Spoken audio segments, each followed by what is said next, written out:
各位观众，大家好，欢迎收看《美中大视野》。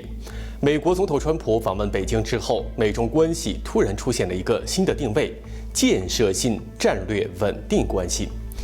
习近平说要把这个新定位作为未来3年乃至更长时间中美关系的战略指引。而在美国方面呢，国务卿卢比奥公开表示，川普政府认可这一理念。表面上看，美中之间的紧张度正在降温。双方甚至有点握手言和的味道，但在这种缓和的气氛背后，却隐藏着双方最真实也最迫切的战略需求。今天我们就来深入聊一聊这场所谓的建设性战略稳定到底是谁更需要，美中又各自在盘算什么。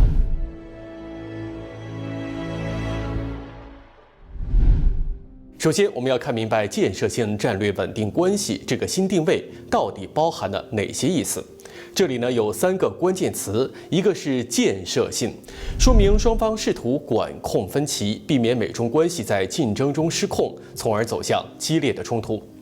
第二个是战略稳定，表明这种有度的竞争关系呢是一种高层级和长期性的合作关系。第3个呢是维持这段关系的时长，3年乃至更长时间。这里直接挑明的3年，隐藏了美中峰会最核心的暗中较量。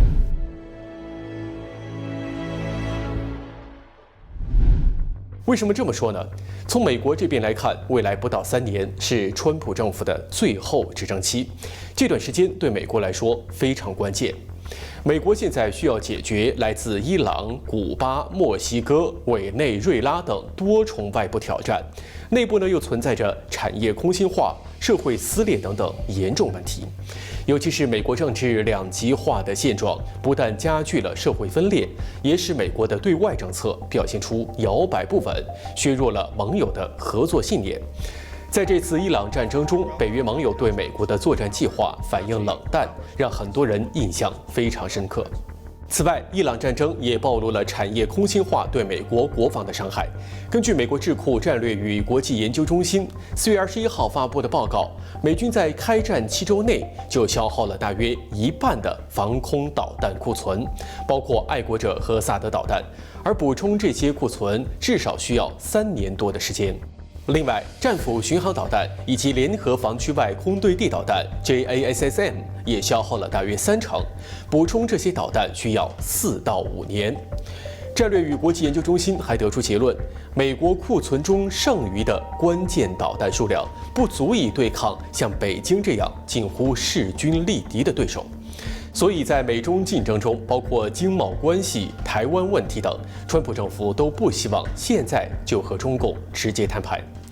中国问题专家方伟在自媒体节目当中表示说，对川普来说，200架飞机、大豆采购都不是这次川习会的核心问题，真正重要的是美中未来2、3年不要爆发正面冲突，让美国有时间重新强大。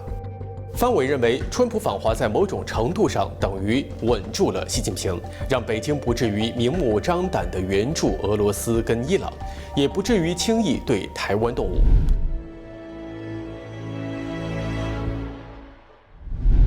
另一方面，从北京角度来看，他们也需要至少2、3年的缓冲期。川普上台以后，对外实施一系列强硬措施，使中共的利益遭受重大损失。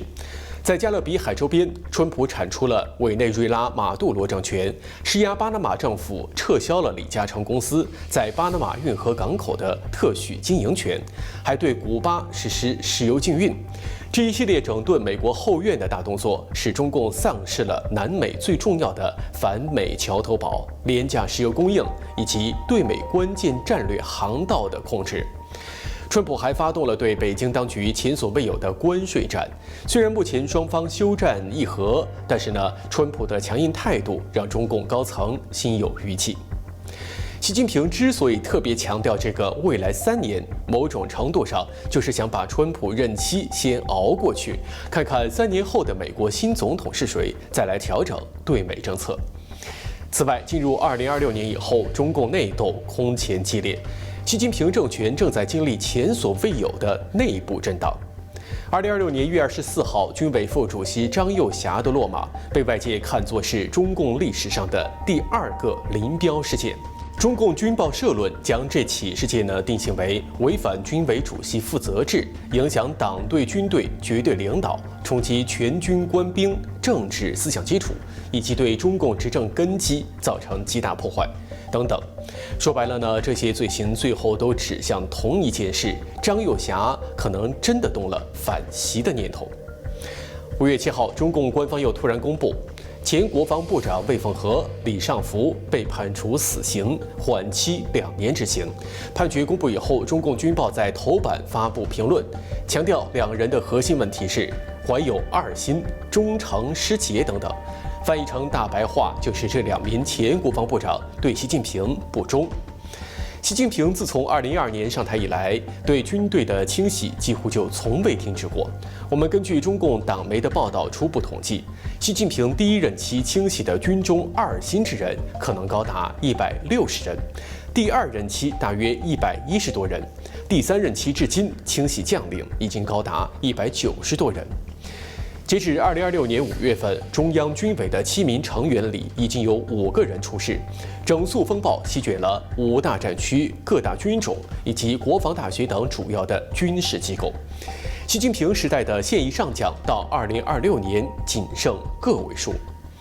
而这波整肃并没有结束。习近平政权的稳定性受到外界严重质疑，在军队高层将领遭受如此大面积的清洗后，习近平将如何重建军队指挥链和战备体系呢？这显然需要相当一段时间。由此可以看出，美中双方的共同需求塑造了这次川习会上达成的所谓建设性战略稳定关系。说白了就是双方都有内部结构性问题需要解决，于是互相放低姿态，给自己创造一段缓冲期。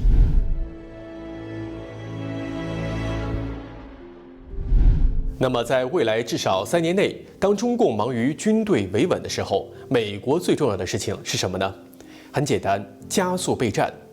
战争部长海格塞斯提出了采购转型策略，向低成本规模化转型。针对美国当前先进导弹造价昂贵以及生产周期长的弱点，五角大楼已经开始全面调整军工采购思路了。一方面增加已有的产能，加速补充武器库；另一方面把重点放在低成本可大规模量产的新型导弹上。5月13号，就在川普抵达北京和习近平举行会谈时，五角大楼宣布已经和多家国防科技企业达成一项新的框架协定，计划在2027年开始的3年内采购超过1万枚低成本的货柜化导弹。据《华尔街日报》报道，这类货柜化导弹预计每枚造价数十万美元，可以从可移动的货柜中发射，而这些货柜则可以被安装在车辆或者其他的平台上。此外，五角大楼宣布与国防新创公司 Castline 达成框架协定，将推进低成本高超音速导弹的规模化生产。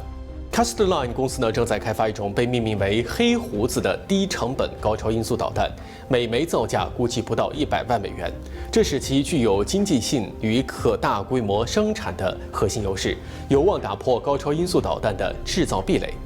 一旦测试成功，五角大楼将从2027年开始的未来5年内采购至少1.2万枚黑胡子高超音速导弹。其实你会发现五角大楼现在所有的这些军购计划几乎都在对应同一件事：未来3年的战略窗口期。这些战略准备都是为了应对未来可能爆发的美中冲突。朋友们，说到这里，其实一个更深层的问题已经慢慢浮现出来了。今天的美中看起来似乎是在谈战略稳定，但本质上并不是彼此真正建立了信任，而是双方都还没有准备好去迎接一场全面摊牌。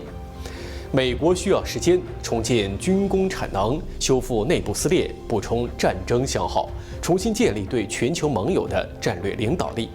而中共需要时间处理内部权力危机，重整军队体系，稳住经济与政权。